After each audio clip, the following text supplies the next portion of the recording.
record. And so, as I mentioned, right, these are some bonus problems, some problems that I would have liked to have gotten to in the kind of original lesson for 11.4, but I think that kind of the story that I told, in class with the direct comparison test and the limit comparison test was important. And so obviously I didn't get to as many different types of problems. And so this is kind of to help fix that. And so this one right here is starting off relatively nice. And again, kind of from our Friday class, just want to kind of reiterate, whenever possible, I'm going to try to use the limit comparison test. It does solve, many types of problems here, on the order of 95% of the problems. So I'm always going to be starting with the limit comparison test.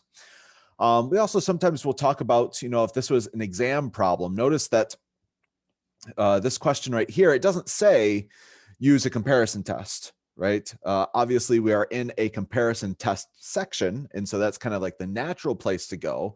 But when it comes time for, well, even the quiz, but also certainly the exam, right? You're going to be given, a bunch of series and whatnot, and you have to decide what are you going to do with these sorts of things. So maybe the first thing we could look at this and say, is it a geometric series?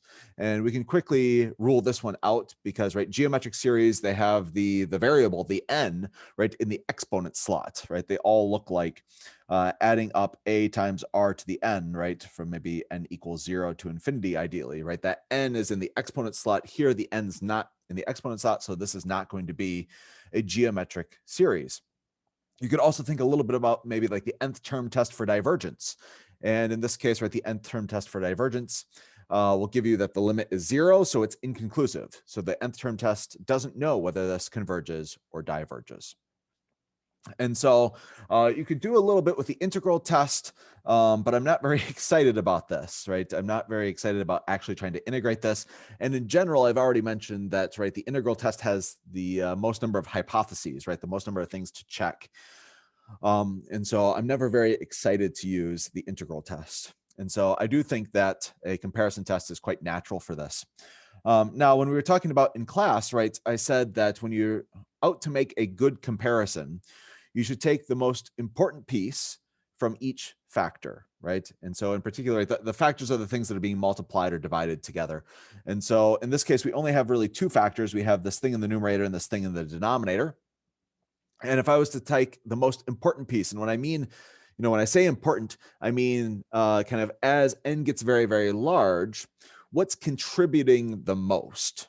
So for instance, even at n equals 100, which, admittedly is nowhere near infinity, but even at n equals 100, notice that we have n cubed, which would be, a million, plus 100 plus 2, right? So when you're comparing these things, you have a million and 100 and 2, right? The thing that, of course, is adding the most of this, the thing that's most significant, that's most important, is certainly the n cubed in this. And so as you get larger and larger, this becomes more extreme. And so maybe as just a little bit of side notes here, right? I'm just going to kind of cross things out when I don't think that they're very important. That's my own kind of work. And likewise, in the denominator, this +1 is not going to be very important at all.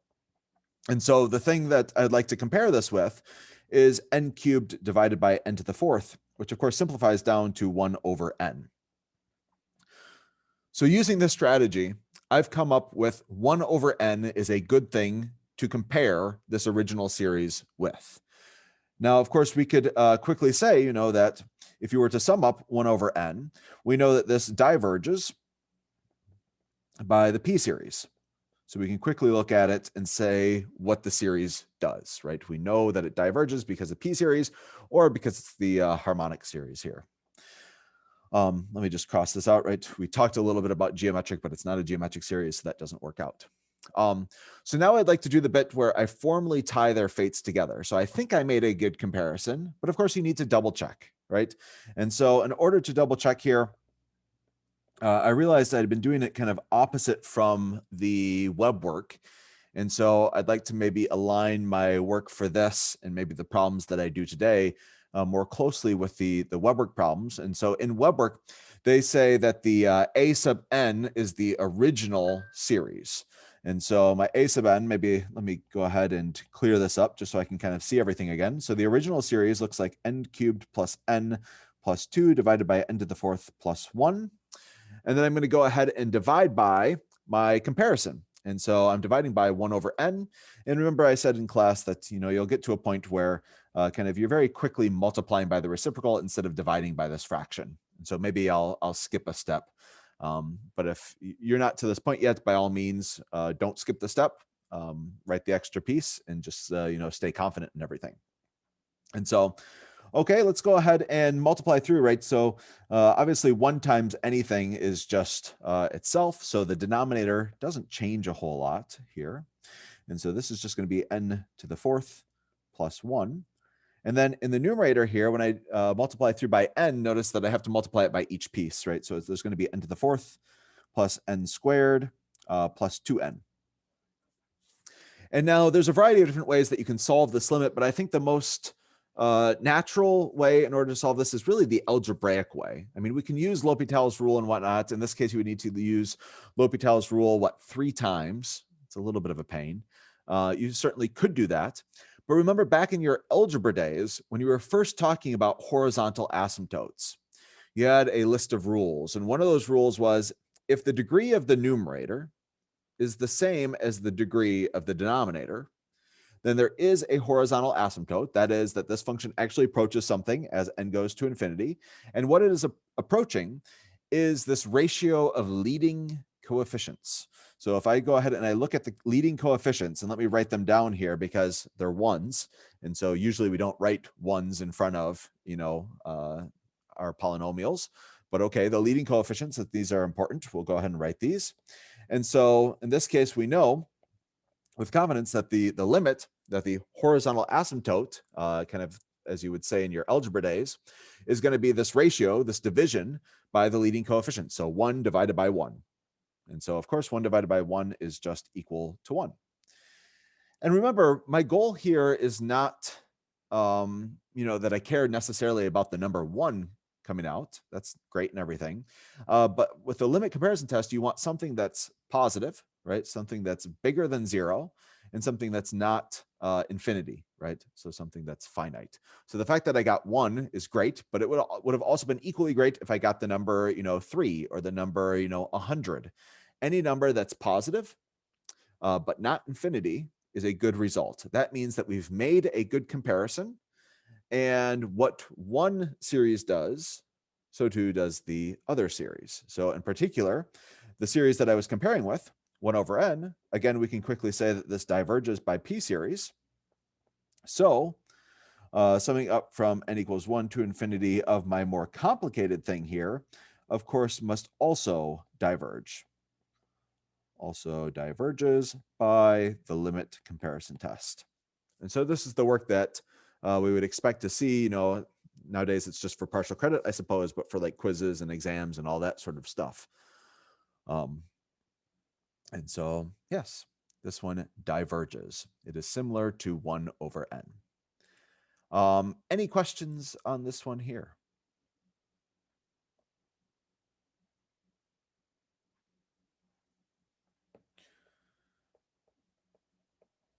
All right, well, let's go ahead and move on. If you do have a question, feel free to type it out and I'd be happy to come back to it. Determine if this following series converges or diverges. So again, same sort of process. We could go through the whole gambit of things to see, if any of the other tests would work on this.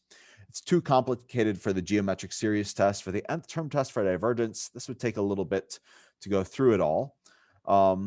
The integral test, I would not want to integrate anything like this. This seems very, very complicated. The fact that you have an exponential and this rational function being multiplied together. And so, yeah, I think that the limit comparison test stands a decent chance here. And so with the limit comparison test, if we go ahead and we utilize this, right, again, we need to go through each factor and we need to take the most important thing. So in this case, right, in the numerator, there's actually 2 things, right? There's 2 things being multiplied together. There's an n and there's a 2 to the n. So I really don't want an equal sign here. I'm just going to say, that this is somehow comparable or similar to this over here. And so when you look at each factor, you have to keep them, kind of separate here. You look at the n and you take the most important bit. Well, the most important bit for n is, well, there's only one thing, right? And so you choose n. And for the second bit, 2 to the n, right? Again, there's only one thing. So again, you always take the most important thing, and you go through each factor, right? So each time you see a multiplication or each time you see a division, right, that kind of breaks up to a new piece. Now, in the denominator, there is only one thing, right? These aren't being multiplied together, they're being added together, right? So these are different terms, not different factors. And so, okay, in this case, the most important bit by far is going to be the 4n cubed. Now, if you're doing some web work problems or whatnot, you may end up, choosing something like just n cubed. Like, so you can leave out coefficients like this. So maybe to align, a bit more similarly to what we have in web work, I'm going to go ahead and use this here. So this is similar to this. And so let's go ahead and simplify things down a little bit, right? We have an n canceling out in both the numerator and denominator. So we have 2 to the n divided by n squared. And again, the question is, does this here, right, if we were to consider the series, does this here converge or diverge? Well, this isn't so straightforward, right? This has a couple of different moving pieces here. And we can't just look at it and say, oh, because of P series, it does this or that or whatnot. Or because of the geometric series test, it does this or that or whatnot. And so, right, we have some kind of issues here. We have kind of two different pieces that we need to kind of reconcile. Let's maybe in the time being, and I'll let you guys stew over this for a minute.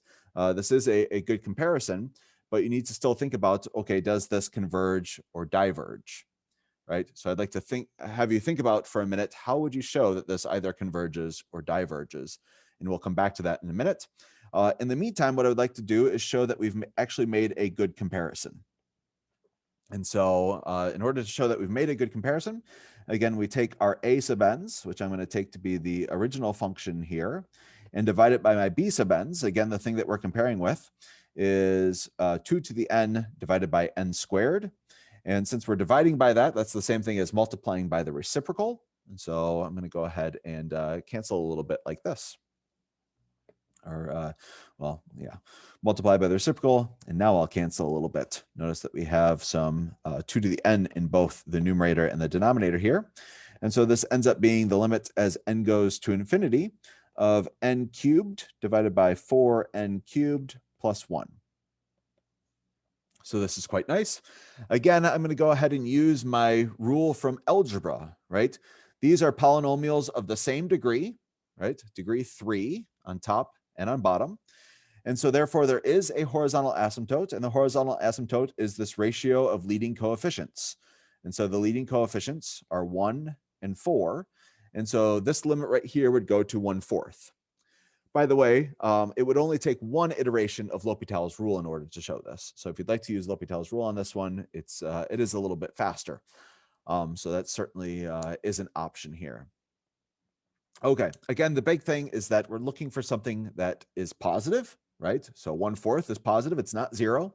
And we're looking for something that's not infinity. So long as you get a positive result that's not infinite, then we've done a good job, that this is a comparable function, and whatever happens to this will also happen to our more complicated one up above. And so, okay, now we are back to the question, does this thing here converge or diverge? I'm going to look for a little bit of participation here. And so please type in chat maybe, and you can just type to me or the panelists or whatnot. Do you think that this thing will converge or diverge? And you get bonus kudos, if you can maybe say what test you would use. So please take 30 seconds, type out your vote, or, get out your luckiest coin and you can flip it, right? And you can say whether it converges or diverges. And then it's maybe a little bit harder to guess the test here.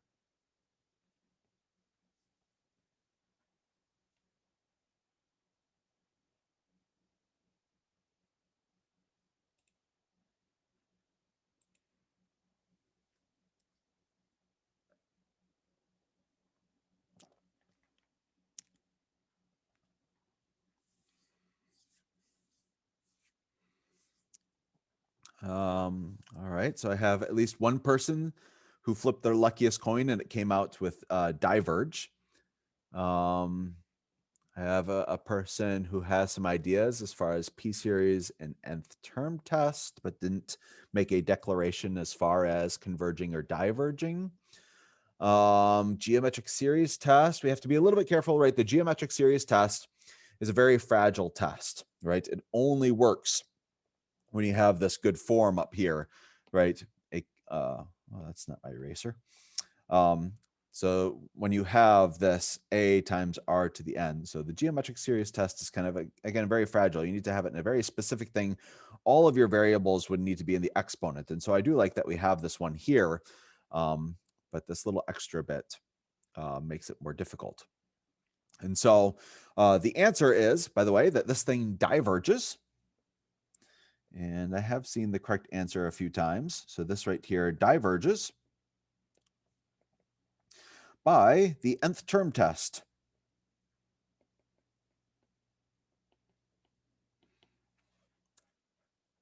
And so yes, the nth term test will say that this thing diverges. So that is, if you were to take the limit as n goes to infinity of just the items on the list, forget about summing them up for a minute. But if you just looked at the items on the list, the claim is this does not go to 0.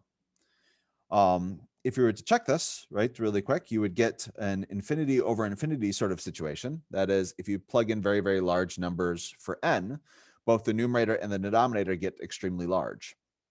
So that means that we can apply L'Hopital's rule to this. And when we apply L'Hopital's rule, well, because we have an exponential on top, remember the derivative of an exponential, you get a copy of itself times the natural log of the base.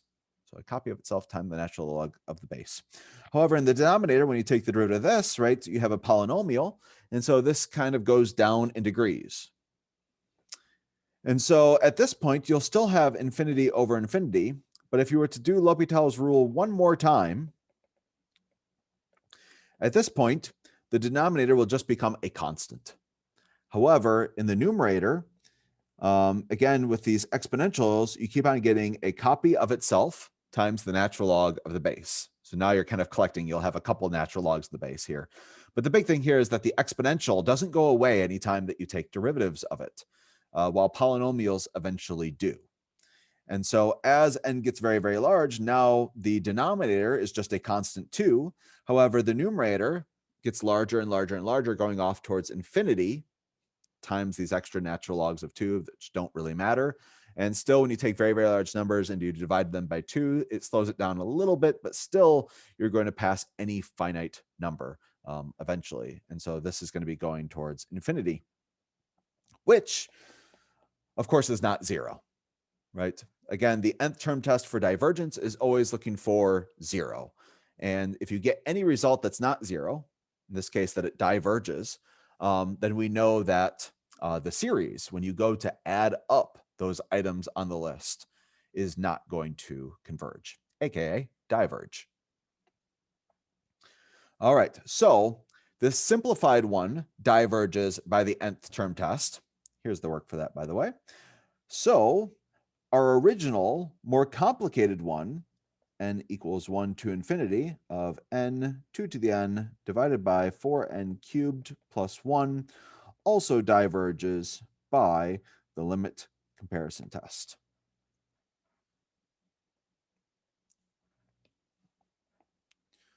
So whatever happens to our simplified series also happens to our more complicated series because we tied their fates together. All right, any questions here with this one?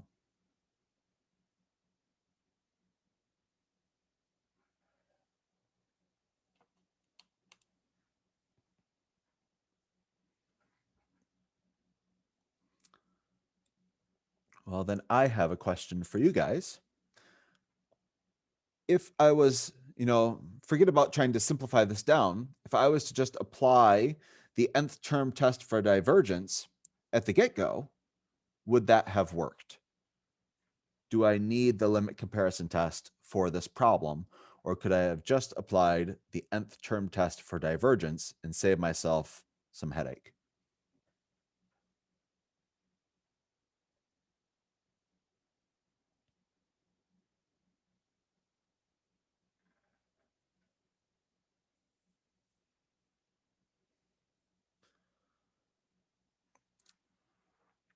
So the answer is yes, you could have just applied the nth term test for divergence at a time. However, the derivative of the top is kind of quite complicated. And so you would have had to use the product rule here. And so it does get a little bit messy. So even though it is technically a possible, it is a bit of a pain. You'll end up getting kind of cascading more complicated product rules and all that sort of stuff while you're waiting for the denominator to eventually become a constant. So it does work, but it is a bit of a pain. And so yes, it's technically possible, but the limit comparison test does add value to this.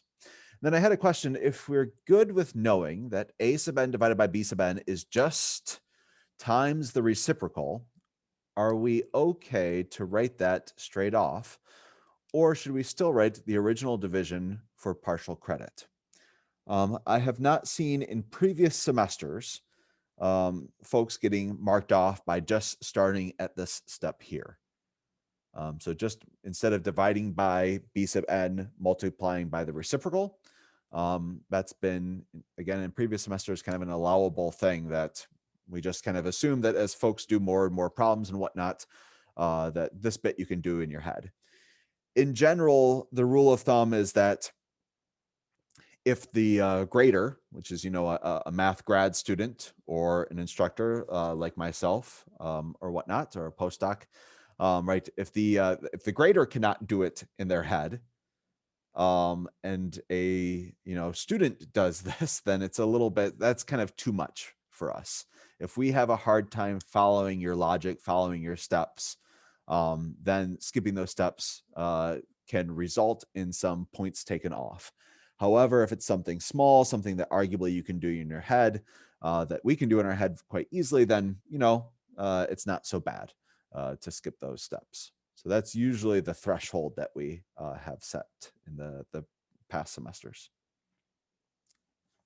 Okay. In class on Friday, I mentioned this one right here, right, that I would like to use the limit comparison test as much as possible, that the limit comparison test solves 90 to 95% of kind of the problems out there. But you can't exactly get rid of the direct comparison tests. And someone had asked in Friday's class, right, what's an example of one that you can't solve with the limit comparison test? And this right here turns out to be such a case. And so I'd like to maybe spend a little bit of time, right? You shouldn't believe me just because I said that, maybe, that, we should try some natural things. So I think making this comparable with 1 over n squared, or maybe 1 over n, I don't know, that we should try these things using the limit comparison test, see that that doesn't work, and then sadly kind of result to the direct comparison test. So that'll be part B in order to determine if this converges or diverges. So, okay. According to this, we need to try with these two things as our b sub n's. And so I'm going to go ahead and take the limit as n goes to infinity of my a sub n's divided by my b sub n's. And again, instead of dividing by 1 over n squared, I'm going to go ahead and multiply by the reciprocal. And you can see very nicely that we get some cancellation. And so we have the limit as n goes to infinity of 2 plus sine of n.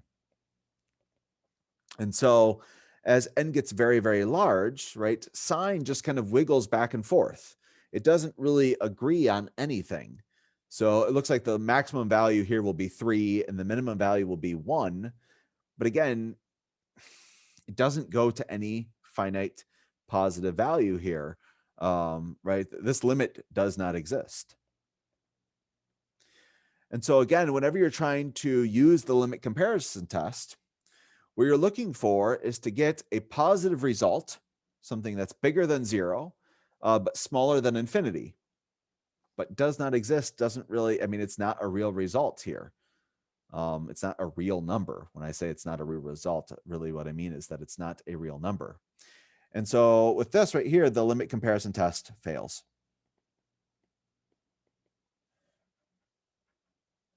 And so likewise, if you were to try something else, you say, well, maybe, that wasn't a good comparison. Let's try maybe 1 over n. And so we get something like this.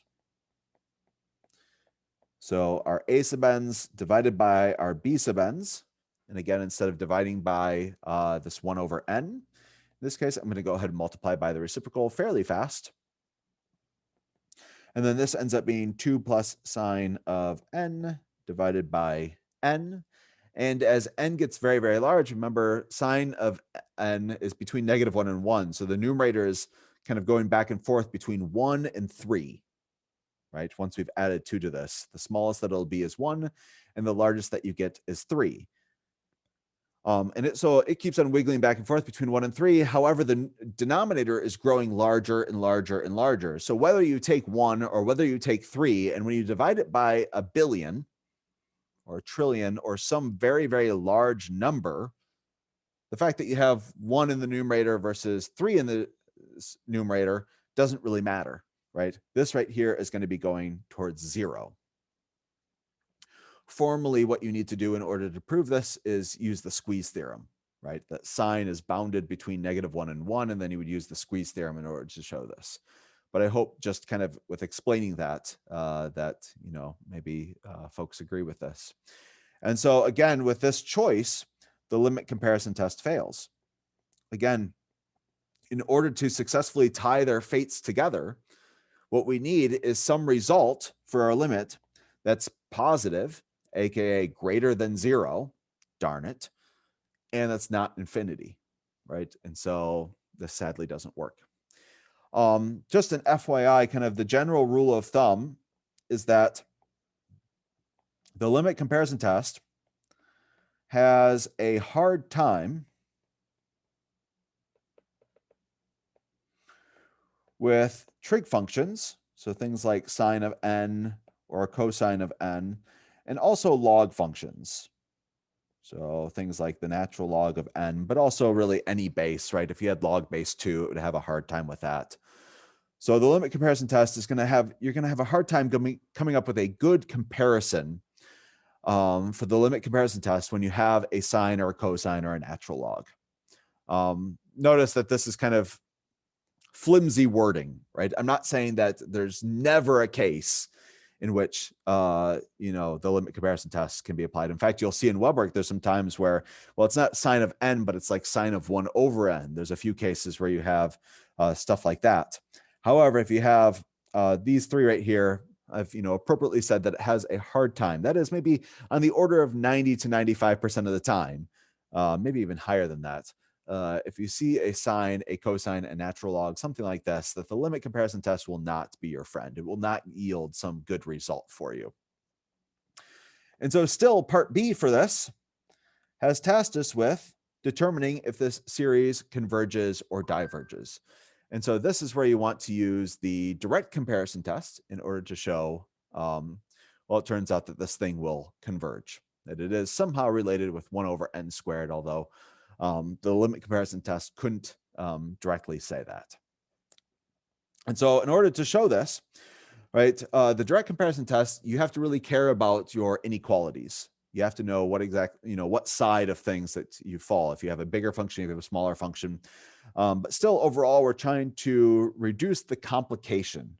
Overall, that's what we're trying to do with the direct comparison test. So we have this thing that's quite complicated, this 2 plus sine of n over n. What I'd like to start off with is just, sine of n. As we've talked before, sine has some natural bounds, right? It always wiggles back and forth between -1 and 1. What I'm going to do here is kind of build up our function step by step in order to show maybe what our function would be bounded by, would be trapped between. And so maybe the next step is that I'm going to add 2. Again, in order to build up my function. If I add 2 in the middle, I should add 2 on the right, and I should add 2 on the left. Then finally, in order to build up my function and say something about what this is bounded between, I should divide by n. remember that n here is a positive number. You always have to be a little bit paranoid, right? Whenever you have inequalities, inequalities sometimes have this tendency to flip on us, right? And so if you were to multiply or divide by a negative number, the inequalities would need to flip. And so if n was negative in this case, we would need to flip things around. However, right, our n starts off at 1 and gets bigger and bigger and bigger, right? N equals 1 to infinity. So 1, 2, 3, 4, 5, all the way getting infinitely large. And so we can see that our function here, our complicated thing, is bounded by these two relatively simple functions.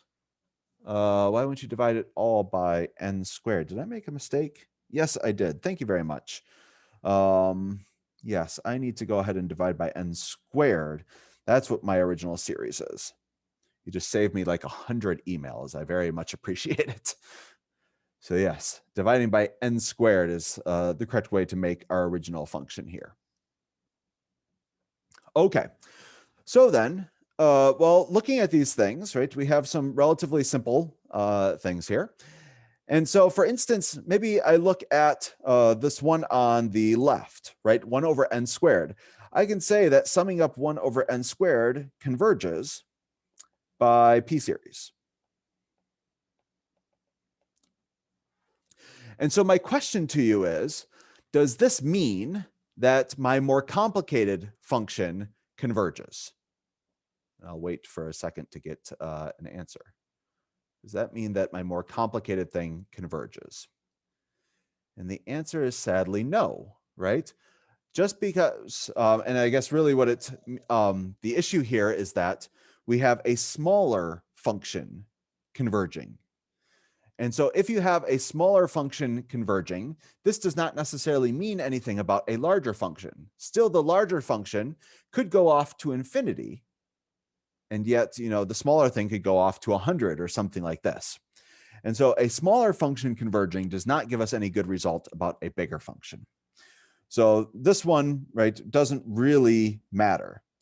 But it's hard to say that, you know, at first glance. What we really need is this larger one over here, and thinking about summing up 3 over n squared. Now, of course, you would probably factor out this 3 from it, and still this is going to converge by p-series. And now when you have a larger function converging, that does guarantee that your smaller function is also going to converge. Again, remember, we're all talking about positive series here, or positive sequences. So this is all positive, and since we have a larger thing converging, we know that the smaller thing must also converge. There's no way that it would possibly go off to infinity, right, if this thing right here is going off to 12, right? So by the direct comparison test, we know that this 2 plus sine of n divided by n squared must converge. And this right here is my final result. So this is, again, an example where the limit comparison test cannot solve this. You need to use the direct comparison tests. Any questions on this problem here?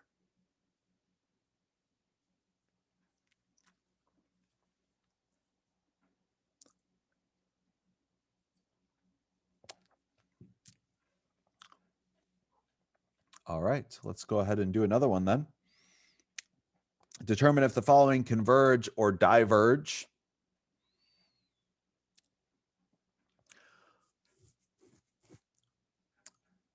Looking at this, it seems kind of geometric. However, you can see that there's some extra pieces. There's some parts with n's that aren't in the exponent slot. And so sadly, this is not geometric.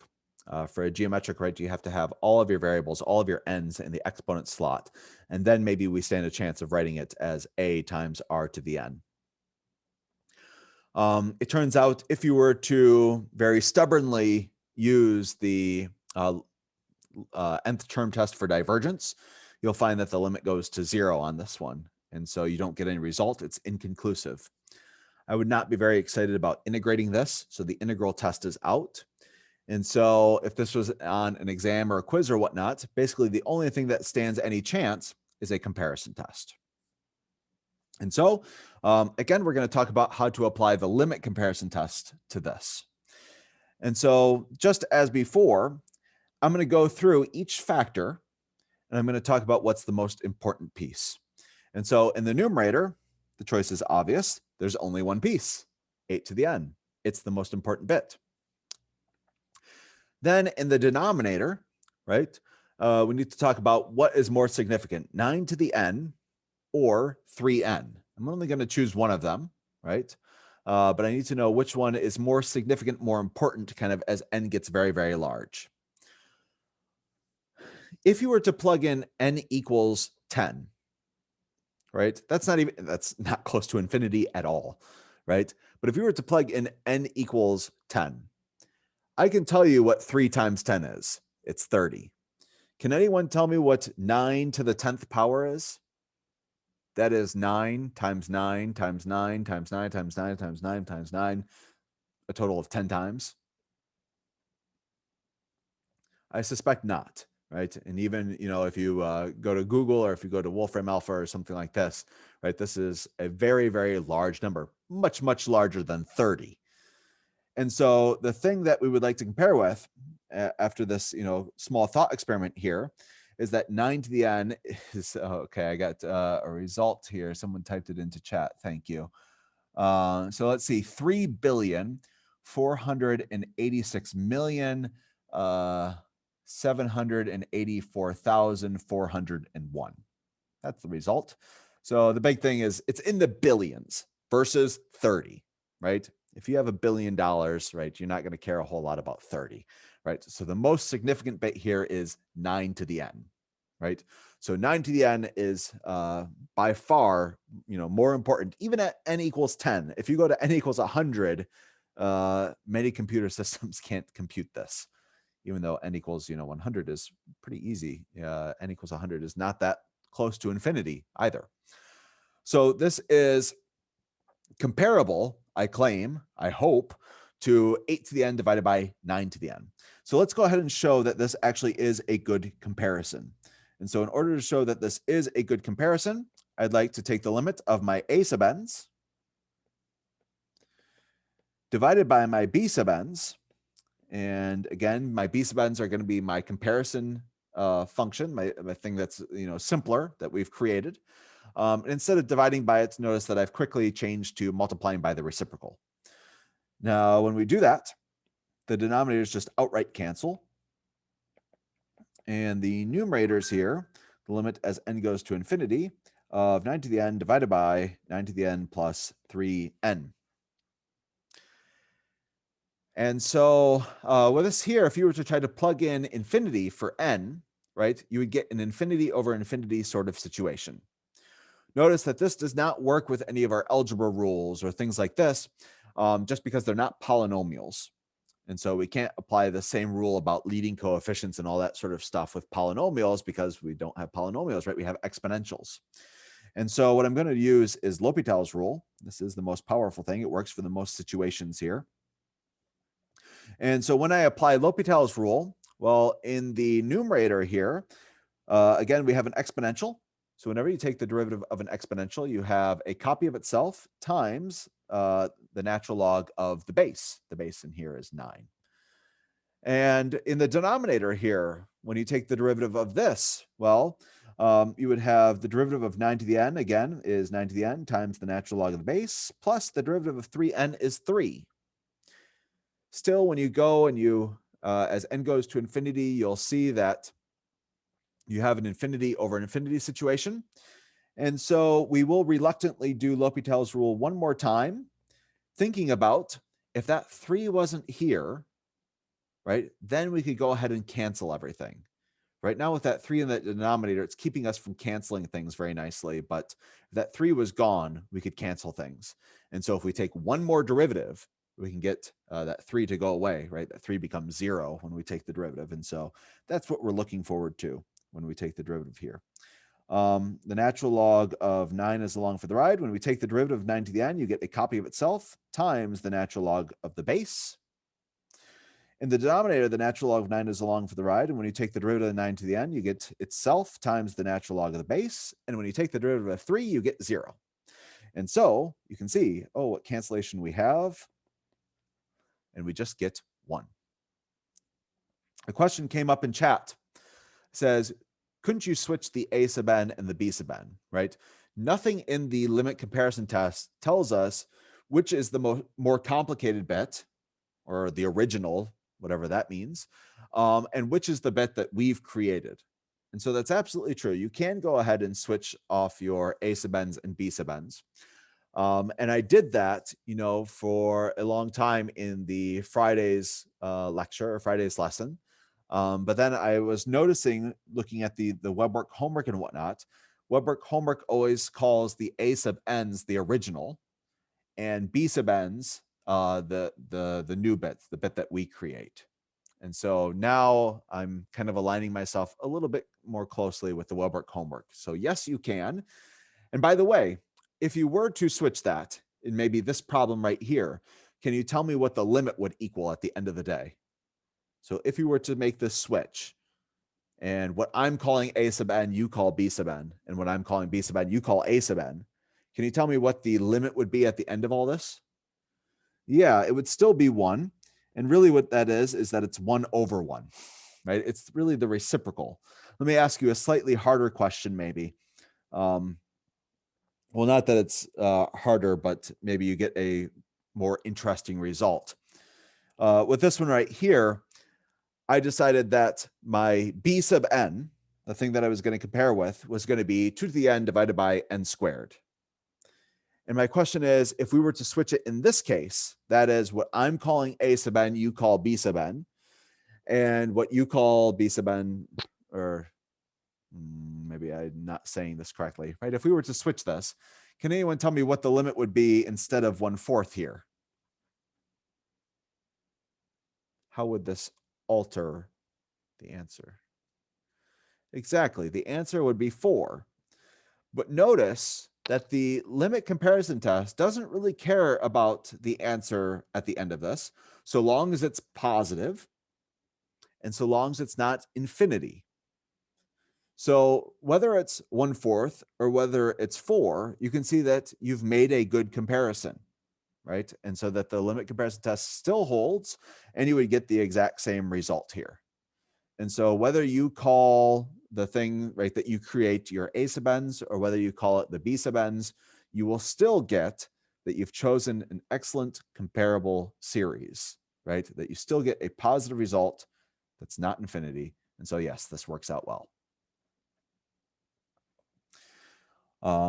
Yeah, and there is a little bit of niceties that was pointed out, that if you did choose to have your a sub n's be the thing that you create, in this case, the 8 to the n over 9 to the n, and you call this your b sub n's, that you do get to skip one step. And so certainly if this was a quiz or an exam or something where you have a little bit more freedom, that would certainly be allowed. However, when you're doing like the web work homework, or even, certain D2L problems may be constructed as this, where we call a sub n the original series and b sub n is what you create, in which case you need to make sure that you answer it with that frame of reference, right? So if the problem dictates what is a sub n and what is b sub n, and it tells you to go out and find the limit as n goes to infinity of our a sub n's divided by our b sub n's, right? You need to make sure that you answer that correctly, right? Should it be 1/4? Should it be 4, right? Make sure that you've lined this up appropriately. Okay, so all of that work tells us that we made a good comparison. It does not tell us if our original series converges or diverges. So remember, we need to always take some time and talk about maybe our simplified comparison here. And so our comparison, the thing that we compared with, is 8 to the n divided by 9 to the n. Notice all of these have raised to the n, right? And so we're allowed to go ahead and rewrite this as 8/9 raised to the n. And so the big thing here is that this is a geometric series, right? This right here, before we said that this is close to a geometric series, but this darn 3n ruined it. Now that we remove this darn 3n, right, it is a geometric series. And so we can say that this confidently converges by the geometric series test. If you want even more justification, right, it's because the r, the 8/9, if you take the absolute value of that, it's less than 1. So remember that the geometric series test says that it'll converge if your absolute value of r is less than 1. If the absolute value of r is greater than or equal to 1, then it diverges, right? So in this case, because it's less than 1, it converges, period. So by the limit comparison test, we know that our more complicated thing that we were tasked with solving shares the same fate. From 1 to infinity also converges. So because our simplified one converges and they share the same fate, we know that our more complicated one also converges.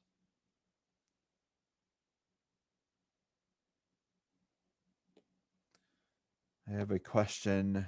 Any tips for memorizing all of the rules and inequalities we have to memorize / reference? I'm not exactly sure what that means. So for 1.1, those types of questions are very much different from these, right? 1.1 is just taking the limits of sequences, which you need to use like the nth term test for divergence. But if you have a 1.1 question, right, they're very different. 11.2 questions are either geometric series test or nth term test for divergence. So either using like the 11.1 stuff or geometric series test. There's the 11.3 that says basically that you can, that some improper integrals will share the same fate as your series. And then there's this here, the comparison test stuff. And so for the quizzes, yes, remember you don't get a formula sheet or anything like that. So you are expected to have those kind of 4 things put to memory. Of course, when you go to the exam and when we have a total of like 10 sections or something like this, you do get a formula sheet. And so then it's just a matter of making sure that you've followed through your web homework fairly closely, that you understand what these things are doing. And then if ever you kind of doubt yourself or doubt what you're doing, right, the formula sheet is there to as a great reference. All of the R values are P values and such. So yeah, I would say for the quizzes, again, we're doing these things, the quiz is relatively soon after these sections, and hopefully you've done a fair amount of the learning set problems, all that sort of stuff. You have these put to memory, but for the exams, you do have the formula sheet. So yes, I guess this is more an issue of the quizzes rather than for the exams. Let's do another one here.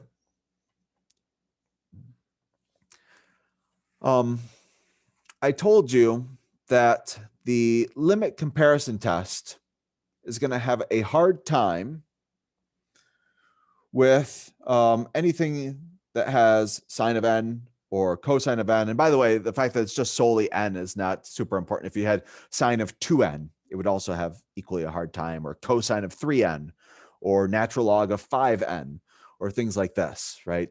The fact that you have a sine or a cosine or natural log, this is going to cause usually some headaches for the limit comparison test. And so I think it's a worthwhile exercise. Well, really, you should take this through the entire gambit of things, right? Imagine that this was on the exam. Think about the geometric series test. Think about the nth term test for divergence. Neither of those work, by the way. Think about how much of a pain it would be to use the integral test on this. It doesn't work, by the way. Integrating this is a huge pain. And then also think about now the limit comparison test, or really the comparison tests in general. And these things will turn out to be useful. However, I still think you should spend maybe on the order of 20 minutes, a half an hour, try different limit comparison things, and you'll see that none of them happen to work. Before I kind of spoil the surprise, we are going to use the direct comparison test for this, but I see that there's a hand raised. So Kate, you have the floor. Really, I should just kind of, I'll go through and allow all of you to talk. So anytime that you have something that you want to talk about, so you can feel free to just unmute yourselves at will. Okay, thank you. I have a question. When you do the direct comparison test and you have sine of 2n, Mhm. would you make your -1 and 1's -2 and 2, or would they still be just -1 and 1? It would still be -1 and 1. So if you were to, as proposed, do sine of 2n, that 2 inside of the sine is influencing the period of sine, right? How often it repeats. It doesn't influence the amplitude, right? If this 2 had been out here, then it would be influencing the amplitude, right? And then it would be from -2 to 2. But with it inside of here, it would still be from 1 to -1. Okay, And the way that I think about this is doing like a very small u substitution, right? If I had 2n, if I just called that u, right? Still, this would be between -1 and 1. I just slightly changed my frame of reference. okay, thank you. Yeah, of course. Excellent. So again, thinking about the whole list of things, none of them seem to work, right? We get to the comparison test and we say, well, and again, maybe it's not obvious at this point, and I recommend that you spend 20 or 30 minutes trying various comparisons, right? And you'll see that those don't really work either. And so we need to land on the direct comparison test. And again, kind of when you have sines or cosines or natural logs, this is kind of a common thing here. And so one thing that hasn't come up so much yet is that we have very natural bounds for sine and for cosine, right? So I told you when you have sine, and maybe the more general case, which we were just talking about, really the inside could be anything here. But when you have sine and when you have cosine, there are very natural bounds for this, right? They live between -1 and 1. And so you have very obvious things to compare with. However, the last bit, the natural log, I haven't told you, really, this should be maybe with you or something like this, that there are some natural bounds to compare with. However, I just haven't told you what they are yet. And so if you go ahead and graph the natural log, and if you graph maybe the square root function, so the square root of whatever's on the inside there. So I'm going to leave it the same here, whether it, if it's n, then you leave it as n. If it's u, you leave it as u, sort of deal, that you will see that the square root is always bigger than the natural log. So that's kind of on the upper side of things. On the lower side of things, the natural log is always going to be greater than a constant. But it is kind of, you have to be a little bit careful here. It's, it's eventually. So for instance, the one that I would really like to say is just that the natural log is going to be greater than 1. That seems to be a very natural thing to choose here. 1, maybe our favorite constant here. This turns out to only be true if u, right, is bigger than e, right? If you were to plug in e for the natural log of e is 1. And so this is true so long as u is bigger than e. So in particular, e is like 2.7818 and change, right? So if u is bigger than or equal to 3, this is true. So notice I was a little bit cruel here. And I didn't pick 3. I picked 2. And so technically, the correct thing to choose for this, if the inside here, in this case, we're calling it u, is bigger than or equal to 2, right? Then the natural log of u, still this is going to hold. But on the bigger side, right, in order for it, kind of thinking about if I was to plug in 2 into the natural log, it won't yet have achieved 1. But where it has achieved, right, if I was to plug in 2 would be, well, the natural log of 2. It's quite literally equal to, the natural log of 2 at this point. And then by 3, right, this is going to be bigger than e. And so that's going to be, bigger than 1 at that point. And so if you choose some other things, right, eventually the natural log does go to infinity. It gets bigger and bigger and bigger than any constant eventually, right? And so eventually it'll be bigger than 1 in this case, so long as your inside bit is bigger than 3. But really right, if you want it to be bigger than 10, you could get it bigger than 10. It's just you have to wait a little while. Okay.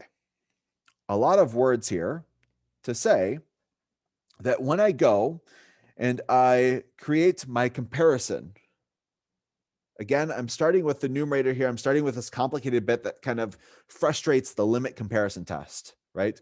Previously, we saw this with sine.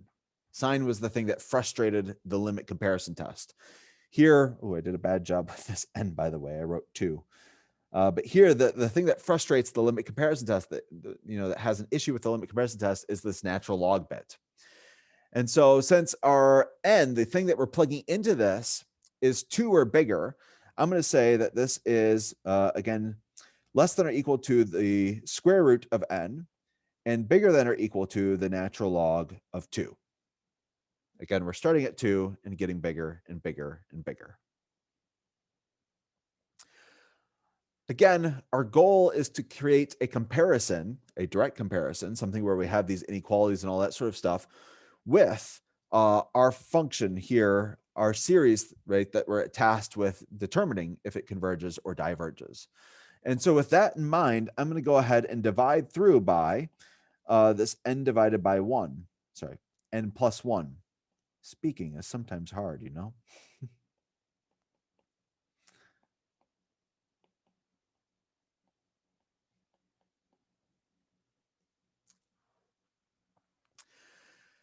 And so maybe we've done now enough of these problems that we can quickly look at these things and say whether they will converge or diverge.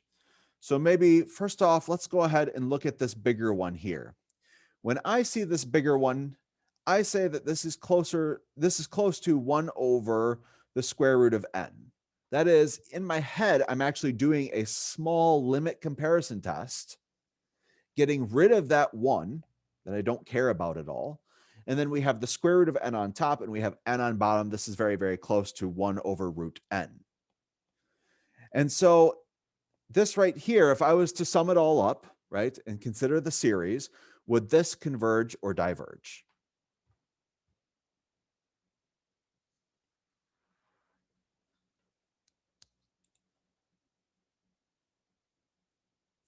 Exactly. This diverges by the p-series test. In this case, right, the square root is the same thing as the 1/2 power. So because p is less than or equal to 1, that this diverges. So the fact that you have a larger thing diverging, I chose this because it doesn't have any value, right? A smaller thing could still converge. And so we really need to look over here. And when I look at this, I think that this is similar to 1 over n, right? I really don't care about a constant natural log. I would just factor this out anyway, right? And again, in the denominator, I have an n and a plus 1. As n gets very, very large and it goes towards infinity, right? It's becoming a million and a billion and all that sort of stuff. The plus 1 just doesn't matter. And so how about this right here? If I was to take, and again, in my mind, I'm doing a quick limit comparison test. Does 1 over n converge or diverge? And maybe this one's so simple that, folks will not answer. But yeah, this right here will diverge. So now we have a smaller thing diverging, a smaller thing that when we add it all up, it goes to infinity. And so now this certainly indicates that if you have a larger thing and you were to add it all up, that when you add it all up, right, that this will also go to infinity, that this will also diverge. So what I'm going to say to wrap this up, since this smaller thing, and again, we could factor out this natural log of 2 and all that sort of stuff, diverges. We know that our larger thing, oops, when we include in this natural log of n in the numerator, must also diverge by the direct comparison test. And that right there would be the answer for this final bit. All right, so it is 6 o'clock. This is probably where I'm going to end it. I will fill in the rest of the notes that we didn't make it to, but probably an hour is good enough here. So any last questions for me before we sign off for the day?